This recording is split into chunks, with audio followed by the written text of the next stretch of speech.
Mesdames, Mesdemoiselles, Messieurs, chers amis, chers abonnés, bonjour et bienvenue dans ce nouvel épisode de nos discussions sartoriales. Aujourd'hui, nous allons commencer ensemble une série que nous avons intitulée « Parlez-vous le sartorial ». Alors, pourquoi cette série ? Eh bien, nous nous sommes aperçus avec Sonia et toute mon équipe que depuis environ 2 ans, nous avions de plus en plus de jeunes gens, et c'est fort heureux d'ailleurs, qui sur cette chaîne commençaient à découvrir, à s'intéresser à l'art sartorial et à découvrir les joies de l'élégance masculine classique, les joies des beaux costumes, des belles matières, des beaux tissus, des beaux souliers, les joies de sortir de manière un peu plus apprêtée dans la rue, les joies de se sentir un peu mieux dans sa peau, etc. Donc tout ce qui fait, toutes les choses qui font que l'art sartorial devient petit à petit alors j'allais pas dire une philosophie de vie, mais en tout cas un style de vie que beaucoup de jeunes gens adoptent de plus en plus. Mais bien souvent, ils se trouvent confrontés à un problème de sémantique. Et oui, quand vous allez chez un chausseur, par exemple, il est parfois difficile, alors hormis quand vous avez les chaussures devant vous, vous pouvez dire « moi je préfère ça plutôt que ça », mais quand vous avez une discussion, par exemple, avec un chausseur et qui vous pose la question de savoir tout simplement si vous préférez un derby ou plutôt un Richelieu, ou plutôt une bottine, ou plutôt un mocassin, parfois, il peut vous manquer un tout petit peu d'arguments.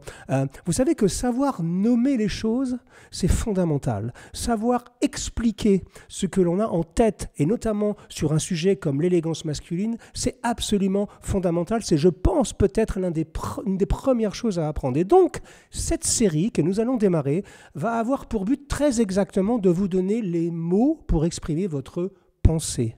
On va commencer par les souliers, nous continuerons par le costume, on ira même faire un tour du côté des chemises, des accessoires, mais pour vous donner vraiment les bons mots, parce qu'aujourd'hui, malheureusement, nous vivons dans une société qui est en train de perdre le sens des mots. On n'arrive plus à décrire les choses. Et être capable de décrire les choses, c'est passer de l'idée de image mentale, de concept à la réalité. C'est absolument fondamental. Et donc, c'est pour ça que nous allons commencer. Alors, j'espère que peut-être nous finirons avec un glossaire général pour vous permettre de parler mieux l'art sartorial. Alors, l'idée, c'est pas simplement de devenir une espèce de snob qui connaît des mots compliqués, qui sait décrire des choses un tout petit peu complexes. Non, pas du tout. C'est justement simplement de pouvoir vous exprimer avec facilité dans le sujet et de mettre des mots sur vos idées. Alors nous allons commencer par les chaussures. Parce que c'est un monde qui peut sembler un tout petit peu ésotérique. Je vous rappelle le sens du mot ésotérique, réservé à des initiés. Et donc, ce que je vous propose, c'est de vous initier donc au jargon de la chaussure pour vous permettre, encore une fois, d'échanger des idées avec vos camarades, par exemple, mais également de mieux choisir et de mieux nommer quels sont vos goûts.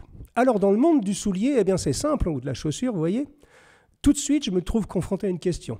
Est-ce qu'on doit dire chaussure ou est-ce qu'on doit dire soulier ? Alors, il n'y a pas de débat sur le sujet, ou plus exactement, il y a un grand débat sur le sujet, mais enfin qui n'intéresse que les gens comme nous qui sommes passionnés du sujet. En fait, eh bien, la réponse c'est que les deux se disent. Voilà. Nous avons fait un article sur Parisian Gentleman il y a fort longtemps, je pense qu'il y a 4 ou 5 ans, où justement on avait posé cette question à un éminent linguiste de profession, donc un professeur en linguistique.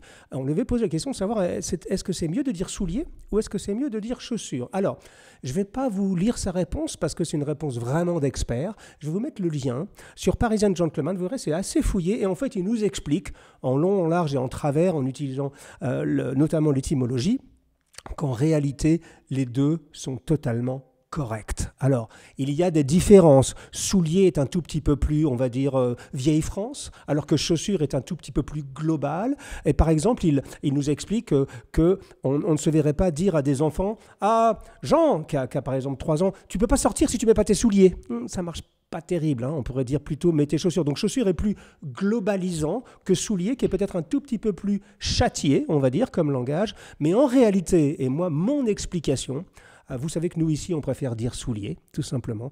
Mon explication, elle vient des années 80. Olga Berluti, qui était un génie du marketing, tout de même, avait pris comme décision de ne plus jamais parler de chaussures, mais de souliers, pour bien marquer la différence entre des chaussures de bonne qualité, voire de luxe, avec lesquelles vous pouviez vous exprimer, un style, un goût, une façon de regarder la vie. Donc pour bien faire la différence entre des chaussures de qualité, donc qu'elle appelait des souliers, et des chaussures tout venant, c'est-à-dire des objets dans lesquels on met ses pieds pour marcher, qu'on appelle des chaussures. Et je pense que notre goût, notre appétence à tous pour le mot soulier, que je trouve plus chantant, plus joli, plus, plus élégant, presque. Alors c'est un peu snob, hein, je peux vous le dire de vous à moi. Nous, entre sartorialistes, les gens qui aiment bien l'élégance masculine, on préfère dire souliers, c'est un peu du snobisme. Mais je trouve que le mot est plus joli. Et selon moi, donc, cette distinction entre les deux est plus une distinction aujourd'hui de qualité. Les vraies chaussures, comme j'ai devant moi, on appellera ça plus facilement des souliers, alors que, je ne sais pas, si vous portez des crocs ou des baskets ou des chaussures, je ne sais pas, que vous pouvez acheter pas cher un peu n'importe où, on appellera ça plus des chaussures. Je me vois mal dire à quelqu'un qui porte des crocs, « Oh, ils sont jolis tes souliers en plastique ». Vous voyez ? Donc c'est juste une notion. Alors, encore une fois, les deux fonctionnent parfaitement. Dans notre maison, dans notre chapelle, dans la chapelle sartoriale, nous préférons nettement le mot soulier. Alors maintenant, rentrons un tout petit peu plus dans la sémantique. Là, ça sera la première partie. On va juste survoler le sujet. Parce que vous allez voir, c'est assez passionnant. Et je vais essayer non pas de vous dire un dictionnaire, je vais essayer de vous le chanter. Je vais essayer de vous raconter un dictionnaire. Et à chaque fois que je vais tomber sur un terme, je vais essayer de vous raconter une petite histoire qui va avec et vous donner 2-3 conseils, peut-être qui sont liés à la sémantique. Vous voyez, toujours la même idée. Les mots ont un sens, mesdames, messieurs, et c'est toujours bien de repartir à la source des mots. Donc, souliers ou chaussures, à votre bon vouloir, mesdames, messieurs, vous faites comme vous voulez. Nous, on préférera souliers. Donc, une fois qu'on a dit ça, dans le monde du soulier masculin classique, quelle est la première distinction ? Il y a 2 grandes familles, les souliers hauts ou les souliers bas. Alors, ça peut vous paraître un tout petit peu stupide, mais c'est vraiment la première distinction. Alors, on pourrait dire les bottes, ou leur petite cousine, leur petite sœur, les bottines, ou les souliers bas. Pour la petite histoire, on va dire, à la moitié du XXe siècle, on va dire plutôt au début du XXe siècle, le grand standard, c'était les bottes ou les bottines. C'est-à-dire que les gens portaient très très peu de souliers bas. Pourquoi ? Eh bien, parce que à cette époque-là, il y avait peu de trottoirs. Les rues étaient sales et il fallait protéger ses pieds, tout simplement. Et même les pantalons étaient relativement hauts et montaient au-dessus des bottes. Pourquoi ? Parce que quand il n'y avait pas de trottoir, il n'y avait pas de tout à l'égout, etc. La chaussure était vraiment faite pour se protéger les pieds et se protéger et faciliter la marche. Donc, le grande figure de style jusqu'à, on va dire, j'allais dire, dans les années 20-30, et encore dans les années 20, quand vous regardez, c'est beaucoup de bottines, avec des guêtres notamment, des guêtres qui servaient justement à protéger les pieds de la saleté ambiante. La chaussure basse est arrivée beaucoup plus tardivement. Et donc dans le monde des bottes, nous avons les bottes et les bottines. Et nous allons commencer par les bottes. Et oui, mesdames, messieurs, ce ne sont pas des objets que l'on voit très souvent. Surtout quand on parle d'élégance masculine, on peut voir des bottes quand on fait du cheval, évidemment, ce qu'on appelle des bottes d'équitation. Si vous êtes chasseur, vous pouvez avoir des bottes de chasse. Donc en gros, ce sont des objets chaussants qui montent jusqu'aux genoux. Et moi, il se trouve que j'ai une paire de bottes. Et la voici. C'est une jolie paire de bottes que j'ai fait faire par Stivaleria Savoia à Milan. C'est une toute petite échoppe qui est spécialisée dans les bottes d'équitation, les bottes de polo également. Et j'ai eu ce projet-là un peu fou, juste avant le Covid, de faire cette paire de bottes en grande mesure. Alors c'est une paire de bottes assez particulière puisqu'elle a un zip à l'arrière, comme une botte de polo, en fait, tout simplement. Et elle a un médaillon sur le devant. Vous voyez, on va en reparler petit à petit. Donc ça, c'est une paire de bottes. Alors, je l'ai fait faire parce que je m'étais fait faire un uniforme chez mon ami Maximilian Mouchka et j'ai pour projet, alors ça fait des années que je l'ai déjà, j'ai encore pas trouvé exactement l'occasion pour la porter parce que c'est vrai qu'un uniforme du 19e siècle de l'armée autrichienne et hongroise avec une paire de bottes comme ça, c'est un peu scabreux à porter, c'est pas facile on va dire. Dans une soirée black tie, peut-être un jour je pourrais le faire, j'aime bien le porter à la maison, mais voilà. Donc, c'était pour vous montrer que la botte haute existe encore. Pour la petite histoire, mon grand-père Maxime, qui était cordonnier à Thouars et bottier, exécutait des bottes hautes comme ça pour l'école de cavalerie, le Cadre Noir à Saumur. Donc j'ai vu ça quand j'étais jeune, quand j'étais gamin même, j'ai vu mon grand-père fabriquer des bottes comme ça. C'est extrêmement complexe à fabriquer, notamment parce que vous n'avez pas uniquement le coup de pied à gérer, mais également la taille du mollet. C'est vraiment très compliqué. Mais ça, c'est la botte haute, donc on en voit de moins en moins. Et ensuite, vous avez donc, alors je vous en donne un exemple ici, une bottine. Bon, ça, vous savez ce que c'est. Donc ça, c'est une bottine de ma collection personnelle. Alors vous allez voir, à chaque fois, je vais vous montrer des vrais souliers. Et quand je ne les ai pas dans ma collection personnelle, je vais vous montrer des photos, parce qu'il se trouve que je me suis aperçu en préparant cette émission qu'on va parler de derby, de Richelieu, de bottines, et en fait, j'ai quasiment que des Richelieu.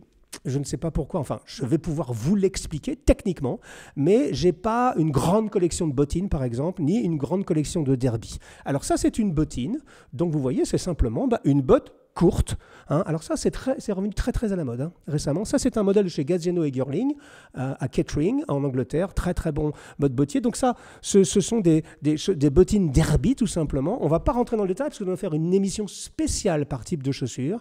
Mais donc ça, c'est une bottine. D'accord ? Donc, vous avez la botte haute, la bottine, qui revient en force. D'ailleurs, je vois de plus en plus, je sais qu'Alex, il est dans la caméra, il adore les bottines. Je ne sais pas pourquoi. Moi, je ne suis pas un grand fan, parce que j'ai un gros mollet, mais je préfère les chaussures basses. Mais c'est vraiment une question de goût. Mais la bottine est un sujet, comment dire, est une figure de style tout à fait intéressante. Ensuite, donc vous avez compris, botte haute, mi-botte. Et ensuite, nous avons ce qu'on appelle les chaussures basses. Et dans les chaussures basses, pour moi, la reine des chaussures basses, est-ce que je la montre bien à la caméra, là ? Voilà, la reine des chaussures basses, c'est ce qu'on appelle un Richelieu. Alors, un Richelieu, c'est ça. Voilà, ça c'est un modèle de chez Pierre Cortet que j'ai depuis, je l'ai fait ressemeler par un compagnon du devoir, je crois que c'est la cordonnerie Upper Shoes à Bordeaux. Il s'appelle Anatole. Voilà, on va vous mettre son adresse. Il m'a fait un ressemelage de ce soulier qui est magnifique. Et donc c'est un Richelieu. Et pour vous expliquer un Richelieu, il faut que je vous montre ce que c'est un derby parce que vous n'allez pas voir tout de suite la différence. Un Richelieu, en fait, c'est ce qu'on appelle un lassage fermé. Vous voyez ? C'est-à-dire que le lassage ici, sur un Richelieu de bonne qualité, il doit être complètement fermé. C'est-à-dire que vous n'avez pas de pièce de cuir qui vient vous aider au lassage. Alors que sur un derby, ici, vous voyez, contrairement au Richelieu, j'aurais pas dû faire, voilà, je vais le défaire en direct à la caméra. Vous voyez, il y a ces deux choses-là, ici, qui viennent, c'est ce qu'on appelle un lassage ouvert. Donc vous voyez un Richelieu, lassage fermé, je vais l'ouvrir, si je puis m'exprimer ainsi. Voyez, donc en fait, c'est un seul morceau de cuir et là, on vient couper, donc le lassage est fermé, alors que là, on vient rajouter ce qu'on appelle des garants pour donner plus d'aisance. Donc le Richelieu, pour moi, c'est la reine des chaussures classiques. C'est-à-dire, c'est beau, c'est épuré. Alors on va faire une émission spéciale sur le Richelieu parce qu'il y a des dizaines de Richelieu différents. Pourquoi on appelle ça un Richelieu ? Alors historiquement, c'est parce que je crois que c'est le petit-fils du cardinal ou le petit-fils du neveu du cardinal de Richelieu. Il faudra qu'on retrouve exactement la chose. Enfin, c'est un gars de la famille du cardinal de Richelieu qui était connu pour son goût, pour les choses un peu sophistiquées et qui s'était fait faire des chaussures comme ça, juste avec un lassage fermé. Et donc, on avait appelé ça, par hommage à son grand-oncle ou à son grand-père, le Richelieu. Pour la petite histoire, on appelle ça un Oxford en Angleterre, juste pour compliquer un tout petit peu, qui vient du nom de l'université éponyme. Et donc un Richelieu, c'est donc un soulier, c'est le soulier le plus classique, avec donc ce lassage fermé. Et vous allez voir, on va faire une émission spécifique dessus, que dans la figure de style de Richelieu, vous allez avoir plein de choses différentes. Richelieu à plastron, Richelieu à bout golf, Richelieu à bout droit rapporté, etc., etc. Vous voyez, il y a un vrai jargon. Mais à retenir pour l'instant, un Richelieu, c'est une chaussure avec un lassage fermé. À la différence du derby, et là je vous montre un derby complètement différent, qui est un derby plutôt sport. Vous voyez, en veau velours, ça c'est de chez 7e largeur. Nos amis, bonjour Mathieu. Et là, vous voyez la différence avec le Richelieu, c'est que là, nous avons ce qu'on appelle des garants qui sont rajoutés, 2 pièces de cuir. C'est ce qu'on appelle un lassage ouvert et donc plus confortable. Enfin, normalement plus confortable. Si vous avez un pied volumineux, si vous avez un pied un petit peu avec un fort coup de pied, c'est vrai que le derby sera immédiatement plus confortable pour vous. D'où vient le mot derby ? Ça vient d'un conte, C-O-M-T-E, donc de comté de Derby en Angleterre qui, au 19e siècle, organisait d'ailleurs des courses hippiques. On appelle ça des derbies hippiques. Le derby, c'est un mot qu'on utilise beaucoup pour les courses hippiques en Angleterre. Et donc, ce monsieur avait un pied un tout petit peu fort et préférait donc avoir un peu plus d'aisance dans ses souliers. Donc, et il a fait faire ce modèle avec des choses, on appelle ça des garants qui viennent faire un laçage ouvert, et ça s'appelle donc un derby. Alors là, je vous en montre une version extrêmement sport. Avec une semelle Vibram, avec un velours un peu bleu, etc. Il se trouve que je n'ai pas beaucoup de derby dans ma collection. On va vous en montrer à l'image plusieurs modèles. En fait, vous pouvez très bien avoir des chaussures de ville qui sont des derby. C'est simplement que le laçage, avec ces deux pièces, ces garants qui sont rapportés par-dessus le soulier, est simplement plus confortable et, peut accueillir des pieds un peu plus volumineux. D'un point de vue stylistique, le derby est toujours un tout petit peu plus sport que le Richelieu. Le Richelieu, pour moi, c'est vraiment le sommet de l'élégance classique. C'est vraiment la chaussure classique par excellence. Alors que le derby, c'est tout de suite un sentiment un peu sport. Bien que nous pouvons aller vers des derbys, je vais vous montrer des images qui sont extrêmement élégants également. Donc vous voyez la différence entre les deux, vous laissez plus avoir. Entre un Richelieu et un derby, c'est juste le principe de laçage et la construction sur l'empeigne du soulier. D'un côté, c'est juste une ouverture avec un laçage fermé, et de l'autre côté, c'est juste deux pièces de cuir qui sont cousues sur l'empeigne et qui vous permettent de lacer de manière plus ouverte et plus confortable. Richelieu et derby. L'autre figure de style très intéressante qui arrive juste après, et la dernière pour cette émission d'introduction sur Parlez-vous le sartorial, c'est le mocassin. Alors même chose sur le mocassin, il y a beaucoup de modèles différents. On va consacrer une émission à ça. Là, je vous montre, c'est un mocassin à plateau, très joli, tout simple, mais très joli tout de même, de chez nos amis de chez CNES à Singapour. Alors, le mocassin, en gros, qu'est-ce que c'est? C'est un soulier sans laçage. Bon, c'est assez facile. Moi, j'appelle ça des chaussures de fainéant. Bon, je suis un peu fainéant moi-même, puisqu'il m'arrive de porter des mocassins. J'en ai pas porté beaucoup pendant de très très longue période et je m'y suis mis. Peut-être c'est l'âge, mais petit à petit, j'ai commencé à prendre goût à ça. Le modèle le plus célèbre, c'est le mocassin 180 de chez Weston. C'est ce qu'on appelle un penny loafer. Donc, il y a tout un tas de différents styles de mocassins. Je pense que la base du mocassin, l'origine du mocassin, ce sont les Indiens d'Amérique, dans Native Americans, qui donc avaient cette coutume de fabriquer donc avec une seule pièce de cuir des chaussons qui mettaient et qui n'avaient pas de laçage. Bon, ça a beaucoup progressé dans l'histoire depuis, mais en fait un mocassin, c'est simplement, on peut appeler mocassin ou loafer en anglais, c'est simplement un soulier qui en fait n'a pas de laçage. Donc vous voyez déjà, juste en volant, en prenant de l'altitude et en regardant tout ça de très très haut, on est déjà confronté à des problèmes de sémantique. Donc souliers ou chaussures, les deux sont tout à fait jouables.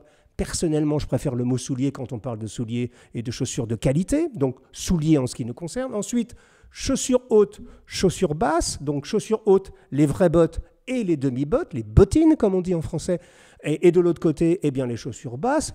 Et dans les chaussures basses, on commence à avoir trois choses, ramifications, les Richelieu, les derby et les mocassins. Certains vous diront, mais monsieur Jacomet, pourquoi n'avez pas parlé des monks, ce qu'on appelle des chaussures à boucles? Eh bien, parce que techniquement, et nous allons y revenir, techniquement, une chaussure à boucle, vous avez dû en voir, c'est-à-dire avec une boucle ou deux boucles, c'est très à la mode chez les sartorialistes, et bien techniquement, c'est un derby, mesdames, messieurs. Donc c'est pour moi une sous-catégorie du derby, mais je vais vous expliquer pourquoi. Donc, vous vous souvenez? Prenez des notes, chers amis, mesdames, messieurs. J'essaye de faire l'anti-ChatGPT, là, tout de suite, c'est-à-dire de vous donner des nuances et des choses extrêmement précises qui font que vous n'avez pas besoin simplement d'aller sur ChatGPT en disant « Donne-moi la définition d'un derby et dis-moi les différents types de derby ». Je suis sûr qu'aujourd'hui, peut-être pour encore un court instant, nous pouvons encore être en compétition avec l'intelligence artificielle parce que nous avons 15 ans de travail sur le sujet. Je vous demande de prendre des notes parce qu'à la toute fin de cette longue série, nous allons faire une émission quiz pour vous aider à nommer des objets devant vous avec toutes les spécifications techniques et surtout la vraie sémantique. Voilà, donc c'était le premier numéro de Parlez-vous Sartorial. Je vous donne rendez-vous pour un prochain épisode très bientôt où nous allons parler de Richelieu et rentrer dans le monde insoupçonné et fascinant du Richelieu de qualité. À très bientôt les amis. Au revoir.